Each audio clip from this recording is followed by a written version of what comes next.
Queridos irmãos seadebianos, a paz do Senhor para todos. Eis-nos aqui mais uma vez para falarmos sobre EBD, Escola Bíblica Dominical, lições de adultos da CPAD, Casa Publicadora das Assembleias de Deus.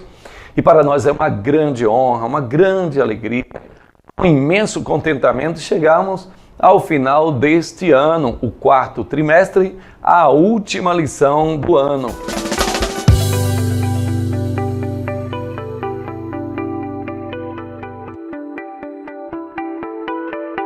Espero que para você também, estas aulas, a Escola Bíblica Dominical, todo o ambiente do domingo, se a sua Escola Bíblica estiver sendo realizada no domingo, tenha sido de muito proveito, edificação espiritual e que a glória do Senhor Todo-Poderoso tenha visitado, ou tenha, melhor, estado junto com todos vocês, alunos, professores, secretários, coordenadores, pastores, todos aqueles que fazem a Escola Bíblica Dominical. E estes dias eu estava meditando na Escola Bíblica Dominical e pensando, o ambiente heterogêneo, né? Idades diferentes, caracteres diferentes, emoções diferentes, tempos diferentes, experiências diferentes, vivências diferentes, funções diferentes, cargos diferentes, trabalhos diferentes, mas todos em um mesmo sentido, objetivo e alvo: aprender a palavra de Deus. Ah, mas o professor vem para ensinar e não para aprender. Lé do engano. O professor aprende muitas vezes até mais do que o aluno. Então, esse ambiente maravilhoso, que Deus continue abençoando a cada um professor, que Deus continue guardando o seu coração, jamais desanime. E se desanimar, porque há momentos realmente de desânimo, de perda do sentido pelo qual Deus lhe chamou, então é hora de remover as cinzas, colocar lenha novamente, para que o fogo não venha a se apagar. Eis-nos aqui então, agradecendo a todos vocês. Este ano ainda foi um ano de muitas dificuldades. Eu quero agradecer muito ao Adonias, que com muita paciência esteve junto conosco. Agradeço também especialmente ao querido pastor Valdomiro Pereira da Silva, a toda a mesa diretora, a todos que nos ajudaram, um querido pastor Arilson Santos, um querido amigo, que Deus continue a te abençoar pelo apoio tão grande que tem nos dado. E especialmente, meus amados irmãos, a todos vocês, alunos, professores, que têm assistido, acompanhado, comentado, dado o seu gostei ou o seu desgostei. Acho que a gente não levou nenhum desgostei, dislike, mas para mim é apenas uma manifestação, e a manifestação é sempre muito importante. Um abraço a todos os irmãos em Capelinha, lugar onde eu exerço meu ministério, meu pastorado. Vamos então à nossa lição. A lição de número 14 será ensinada no último dia do ano de 2023, cujo tema é Missões e a Volta do Senhor Jesus. Nesta lição nós vamos ver alguns conceitos e vamos comparar conceitos da nossa lição e aquilo também que nós compreendemos escatologicamente como um conceito mais apropriado. Vocês vão ver. Antes, uma retrospectiva. É muito importante falar sobre a lição anterior. É muito importante manter este fio para que o aluno possa compreender que não se está falando apenas de uma lição estanque, ou seja, cada domingo a novidade, cada domingo... Não. Existe um projeto de 13 lições, ou 14, como é este caso, em que estudamos sistematicamente a palavra de Deus. Então, há um tema proposto, um tema geral, um tema do trimestre, e cada lição vai acompanhando, desde a Gênese, a introdução, o preâmbulo histórico, geográfico, e aí vamos avançando pouco a pouco e vendo as diversas esferas ou vertentes daquele importante assunto. E foi assim, neste trimestre. Então, a lição 1 falou sobre a grande comissão, um enfoque etnocêntrico. A lição 2, falamos sobre missões transculturais, a sua origem na natureza de Deus. Vimos que a missão transcultural, ou que atravessa a cultura, ela não nasce de uma equipe de missões, da cabeça de um homem ou da decisão de pessoas, mas nasce diretamente da natureza de Deus. Deus é, por assim dizer, etnoculturalmente diverso. Na verdade, foi Deus quem produziu as diversas culturas, porque Deus, ele não é monocrático. Deus, na verdade, ele, por assim dizer, é plural. Ele criou as diversas cores, diversas nuances, degradê. Ele criou a floresta. Imagina se as florestas fossem vermelhas. Imagina você andar numa estrada com tudo vermelho. Imagina aí a grama vermelha, tudo vermelho. Os seus olhos não iriam aguentar, não iriam suportar. Então Deus criou a coisa amena, verde, mas com pitadas de vermelho, com pitadas de rosa, de azul e assim por diante. Então uma coisa diversa, maravilhosíssima. O salmista, no Salmo de número 139, ele diz: visto que de uma maneira tão maravilhosa eu fui criado. Então, Deus é transcultural. Na lição de número 3, vimos as missões transculturais agora no escopo no Antigo Testamento. Vimos como Deus chama Abraão de uma cultura pagã, uma cultura totalmente voltada para a adoração a muitos deuses, politeísta, e o chama e o separa para uma outra cultura monoteísta, em que só existe um Deus verdadeiro. Então, desde Abraão, o Senhor já tinha mostrado a sua transculturalidade, né? Desde o Antigo Testamento. Mas nós vemos isso em muitas partes, e vimos isso na lição com Jonas, nós vimos com Elias em Sidom, Sarepta de Sidom, não é verdade? E depois nós vimos a referência que Jesus Cristo fez, dizendo: no tempo de Elias existiam muitas viúvas em Israel, mas o Senhor a enviou a uma viúva em Sarepta de Sidom. Na lição de número 4, as missões transculturais no Novo Testamento. Aí realmente, e acontecerá, diz Deus, que derramarei do meu Espírito sobre toda a carne, vossos filhos, vossas filhas profetizarão, vossos velhos sonharão sonhos, vossos jovens terão visões, e até sobre os meus servos, minhas servas, derramarei o meu Espírito naqueles dias e profetizarão. E o apóstolo Pedro, ele então faz a aplicação desta mensagem do profeta Joel.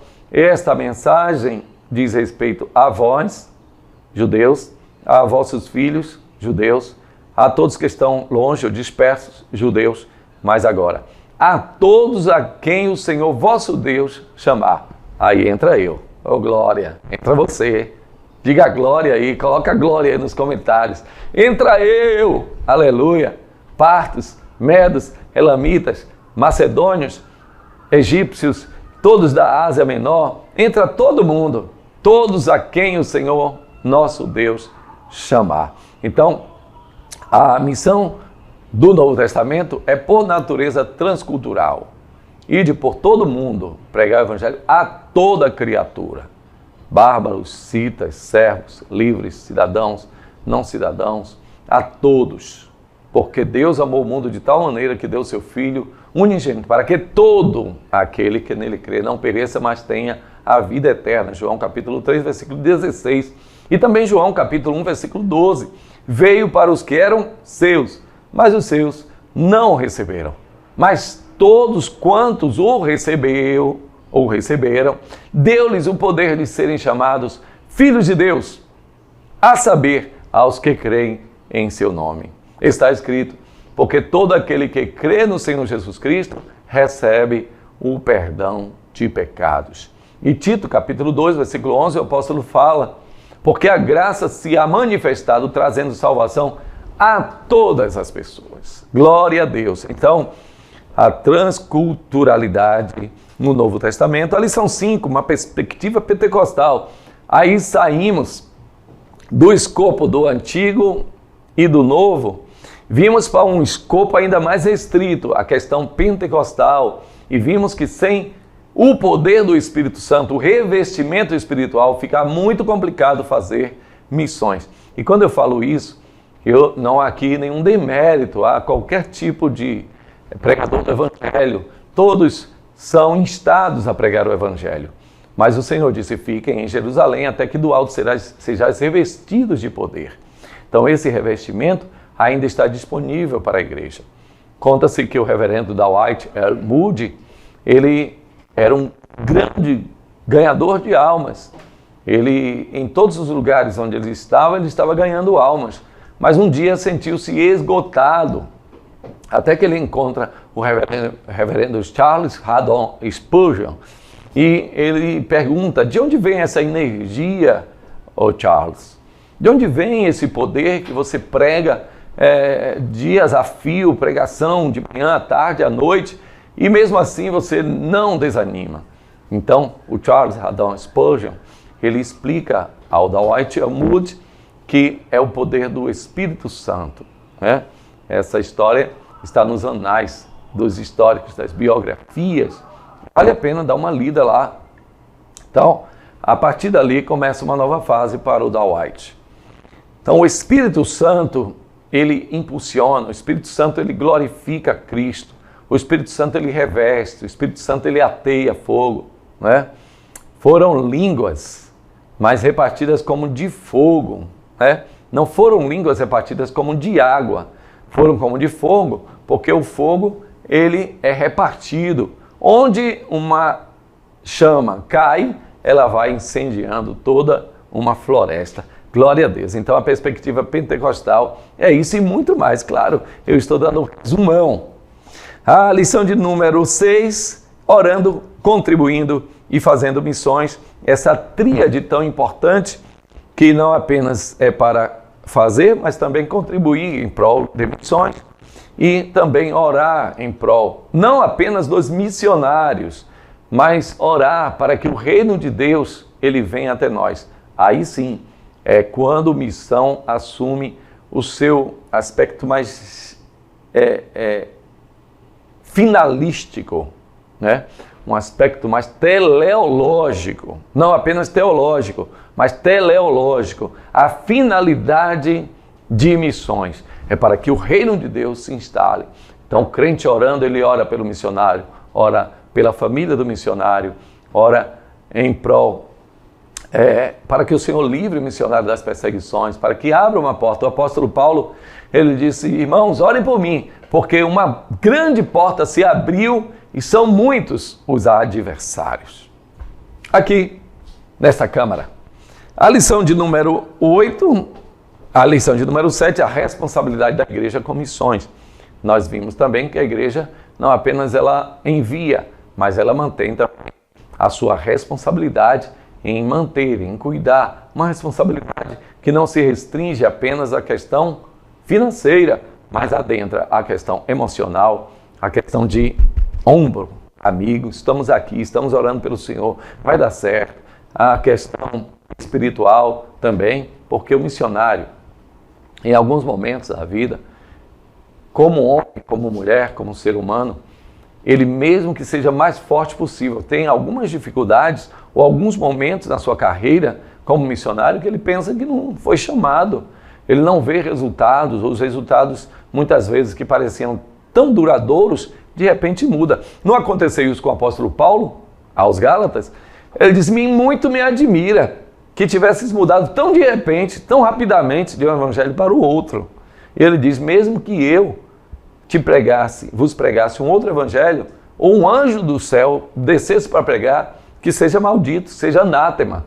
Mas veja a preocupação dele e veja também a decepção dele. Paulo, que foi o maior missionário, após o Senhor Jesus Cristo, obviamente, mas ele se decepcionou. Então acontecem as decepções. É nessa hora, glória a Deus, eu quero falar diretamente aos missionários, a você missionário que está me escutando aí no seu smartphone. Ah sim, Deus está vendo este momento seu. Deus, ele contempla. O profeta Jeremias também, de certa forma, se frustrou. Por quê? Porque ele foi um profeta antes do cativeiro. Ele disse, olha, se humilhe perante o rei de Babilônia, se entregue, ele vai ser benevolente, não faça acordo com o Egito, não contrate mercenários. Mas prenderam ele, colocaram no calabouço, e vocês viram depois, nas suas lamentações, como o profeta diz, não precisava ter acontecido isso, era só ouvir a mensagem de Deus através de mim. Mas veja, o coração do profeta é frustrado, porque o povo não ouviu. Então, há alguns momentos que parece realmente que tudo aquilo que nós gritamos, clamamos, falamos, não parece ser ouvido. Mas saiba que o Senhor, que te chamou e que te enviou, Ele está contigo.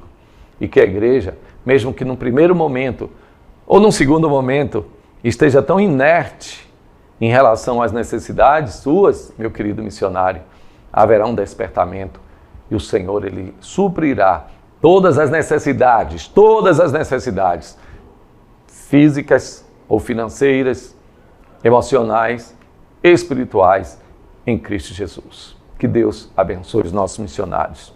Na lição 8 nós estudamos sobre os missionários fazedores de tendas, pessoas que utilizam a sua profissão para anunciar, pregar, ensinar o Evangelho do nosso Senhor Jesus Cristo, enfim, fazendo missão com a sua profissão. Na lição de número 9, falamos sobre a igreja e o sustento missionário. Mais uma vez, a questão da responsabilidade da igreja com os missionários e agora o escopo específico do sustento. A lição de número 10, o desafio da janela 10x40, nós vimos aqui muito detalhadamente uma lição que para mim ficou marcada. A janela 10x40, os países que a compõem e principalmente as necessidades do mundo estão representadas aí nesta janela 10x40. Na lição de número 11, missões e a igreja perseguida, nós vimos aqui os gráficos da perseguição, vimos também a diferença entre a igreja sofrida e a igreja perseguida, tudo isso foi explorado aqui. Lição de número 12, o modelo de missões da igreja de Antioquia. Vimos como a igreja de Antioquia ela não se preocupava apenas com o seu movimento interno, com doutores, profetas, mas também com o envio de missionários. Na lição de número 13, o propósito de missões, nós vimos que o propósito de missões é pregar o Evangelho até a volta de Cristo. E agora nós vamos então, por fim, missões e a volta do Senhor Jesus. Ok, depois desta retrospectiva, deste sumário, vamos adentrar especificamente na nossa lição. Aqui estão os textos principais. Primeiro textual diz: este evangelho do reino será pregado em todo o mundo, em testemunho a todas as gentes, então virá o fim. Mateus 24, a partir do 14, né? A partir do 14. A verdade prática diz: a grande comissão deve ser cumprida antes do arrebatamento da igreja. Aqui nós vamos problematizar um pouco, porque existe um atrelamento, uma concatenação, mas não existe uma relação de dependência. Jesus, ele não vai esperar, ou não precisa esperar obrigatoriamente, que todos ouçam o Evangelho. E eu vou explicar por quê daqui a pouco com base bíblica e também com base na realidade e até na lógica. Mas vamos lá, os objetivos da lição são dois. Primeiro, explicar a dimensão da tarefa missionária até que Cristo volte e relacionar a volta de Jesus com a obra missionária. Veja que o objetivo de número 2, ele relaciona a volta de Jesus com a obra missionária. De certa forma, aí dá a entender que há uma relação de dependência. Vamos ver isso. Vamos lá, os tópicos caminham no mesmo sentido. Quando eu digo que os tópicos caminham no mesmo sentido, é que cada objetivo gera um tópico. Então, se a lição tem 2 objetivos, terá também 2 tópicos. Se a lição tem o primeiro objetivo, falar sobre o alcance do mundo até que Cristo volte, então o tópico 1 também vai falar sobre isso, entende? De forma que nós temos que nos amparar no objetivo de cada tópico, é assim que a lição está estruturada e construída. Nós temos que observar o objetivo de cada tópico para que ao final do tópico nós tenhamos alcançado o objetivo específico. O tópico 2 vai falar sobre a volta de Jesus atrelada à obra missionária. Observem, eu vou voltar mais uma vez, por favor, Punks, ou por favor, Adonias. Exatamente, aqui, ó. O objetivo do tópico 2, relacionar a volta de Jesus com a obra missionária. E o tópico 2 é a volta de Jesus atrelada à obra missionária. Tá certo? Vamos lá. Então, o tópico 1, alcançando o mundo até que Cristo volte. Há sim uma urgência. Há sim um preparo. Há sim uma ordem dada. Mas há uma dependência? Há uma emergência? O que é a urgência e a emergência? A urgência é quando tudo está voltado para o atendimento. No caso da enfermagem, a urgência, aquele paciente fica ali sob o olhar cuidadoso de técnicos, enfermeiros, atendentes e médicos. Mas a emergência, ele não fica sob o olhar, mas é preciso dar àquele paciente um tratamento imediatamente, porque a situação dele não urge, emerge. É algo que todas as forças, focos, todos os equipamentos, tudo tem que estar à disposição e atuando. Não é o caso da volta de Cristo, porque uma emergência é algo que não se espera, é algo que aconteceu de repente. Mas nós sabemos que o nosso Deus não é um Deus de emergências.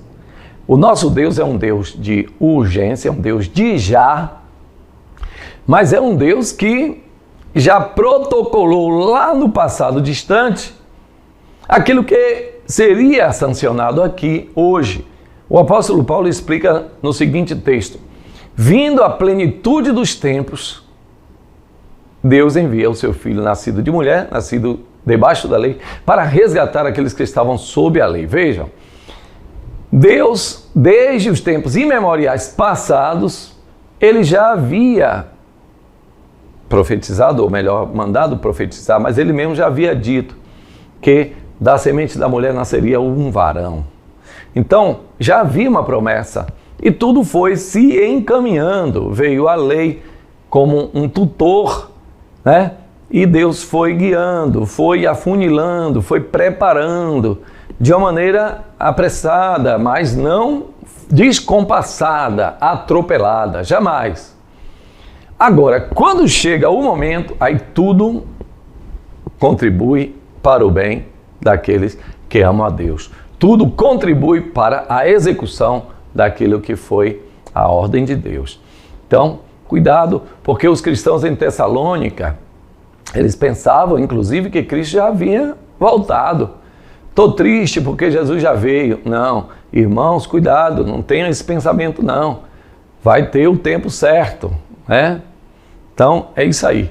Alcançando o mundo até que Cristo volte significa que o sentimento de missões, de evangelização, é um sentimento de urgência. Temos que correr porque muitas almas estão morrendo sem Deus, sem paz e sem salvação.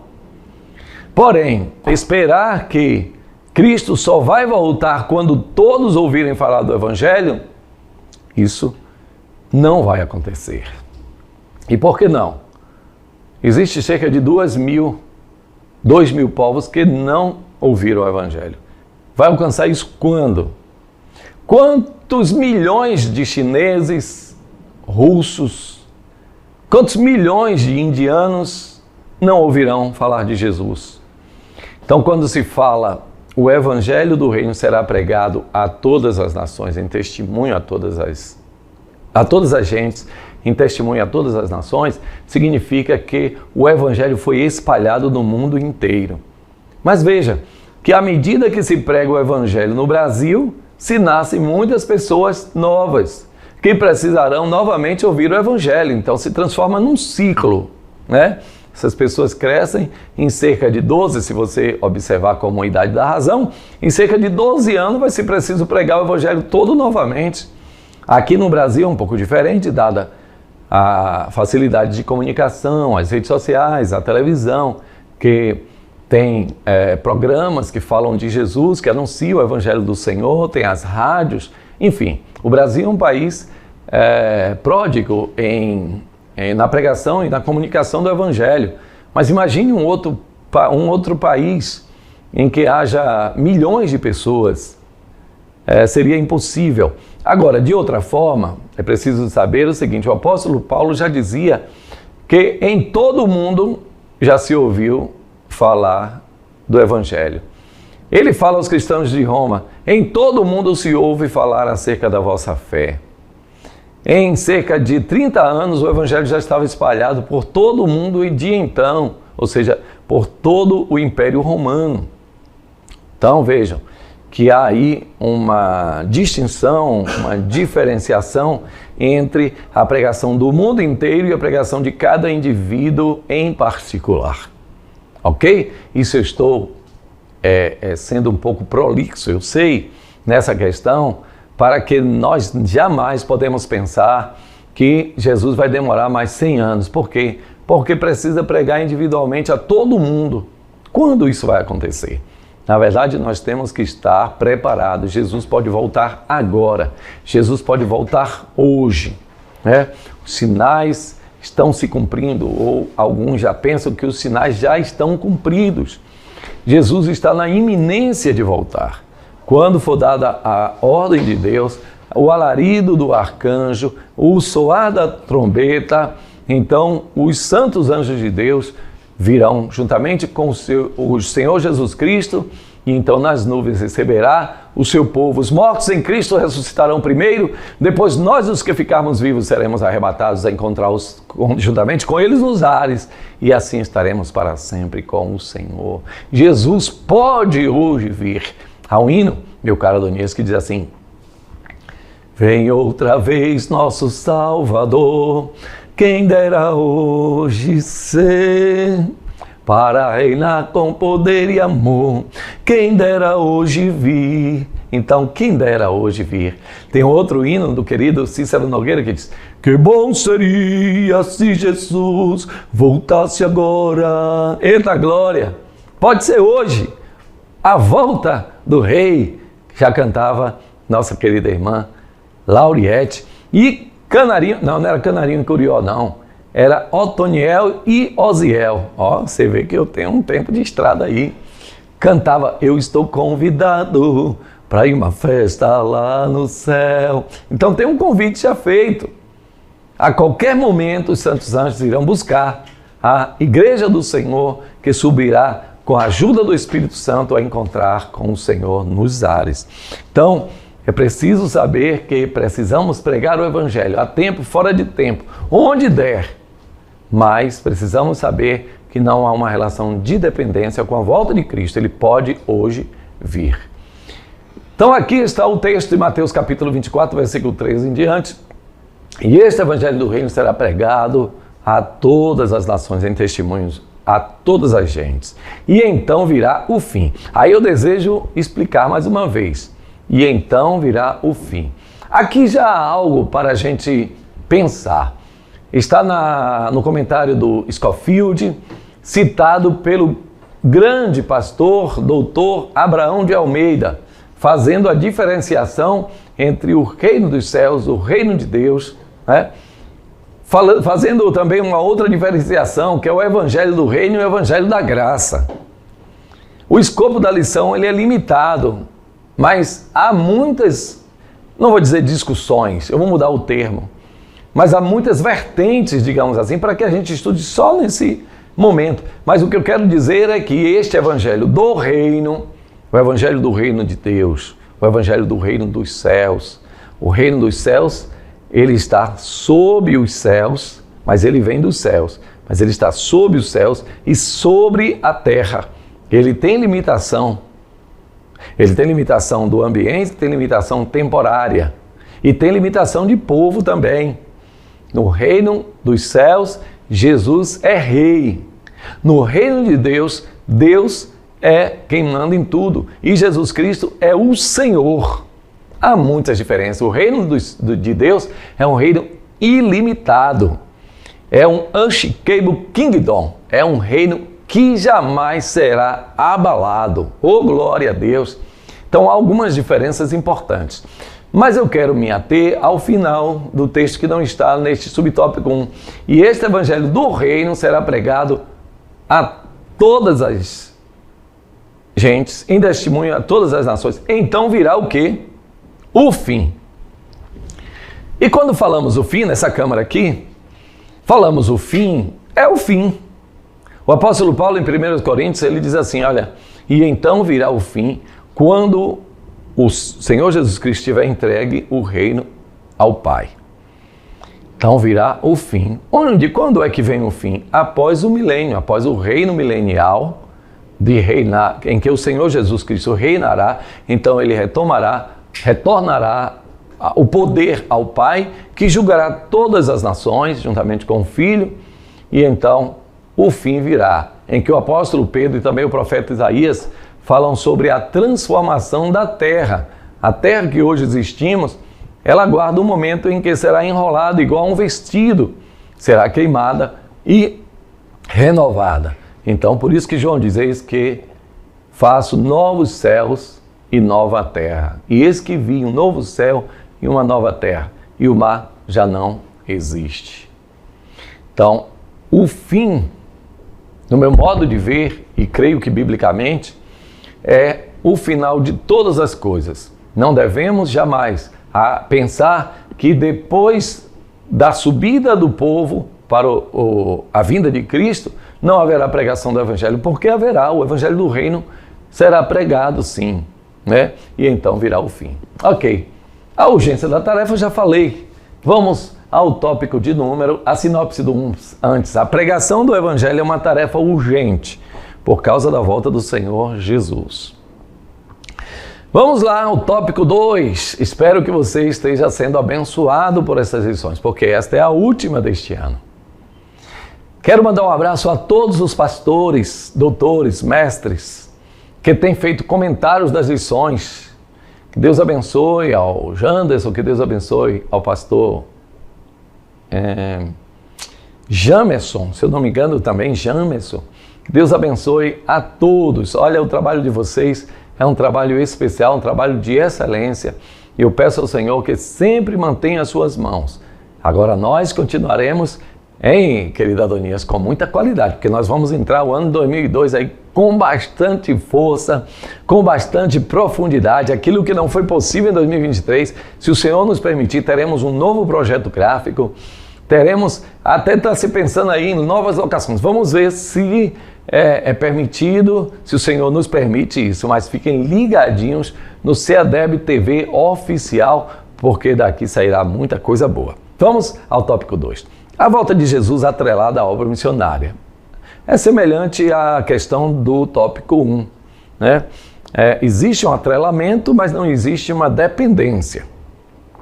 A relação da volta de Jesus e missões é exatamente que devemos pregar o Evangelho a tempo e fora de tempo.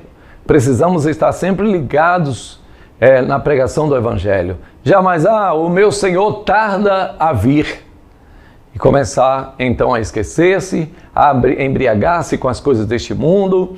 Paulo disse, aquele que usa deste mundo, não abuse dele. O crente verdadeiro, ele anda neste mundo, ele vive neste mundo, ele usa deste mundo, mas ele sabe que aqui ele vem com uma tarefa que foi negada aos anjos. Então, é uma tarefa que foi dada à igreja, glória a Deus. E como igreja, nós precisamos pregar o Evangelho, semear a boa semente e colher a boa colheita. Assim, eu passei aqui no subtópico 2, o chamado para a igreja, mas eu já falei, o chamado para a igreja é ide por todo mundo, pregai o Evangelho a toda criatura, ide fazer discípulos, ensinando a todas as nações. Ide, pregai o Evangelho. Mas lá na estrada está deserta, a estrada de Azoto. Não tem problema, vá, o Espírito Santo lhe mandou, vá. Aquele hospital é assim, é assado. Não, se o Senhor mandou, vá, porque Ele tem um propósito. Glória a Deus, aleluia, glória a Jesus. Faça os evangelismos. Esse ano nós estamos num projeto de discipulado muito forte. Nosso presidente tem se preocupado muito com a questão do discipulado. Um grande abraço aí a toda a mesa diretora, especialmente ao pastor Cleutis, também ao pastor Carlito Fiel, que tem se preocupado com a questão do discipulado. Meu querido pastor Alessandro Bahia, meu querido pastor Isaac, o querido pastor Cláudio Bastos, muita gente boa aí reunidas para fazer com que o Evangelho ganhe a nossa cidade, o nosso estado. Sinopse do 2, para finalizar, o sucesso da evangelização mundial tem a ver com a promessa da volta de Jesus. Gente, que Deus abençoe a todos. Que o Espírito Santo de Deus continue a guiar esta ferramenta importantíssima de evangelização, de ensino, porque a escola dominical, ela é uma agência do Reino de Deus que evangeliza enquanto ensina. Que o Senhor possa usar de uma maneira efetiva a cada um de vocês para que possamos ganhar as almas para Cristo. Cristo breve vem, até 2024, se Jesus não voltar.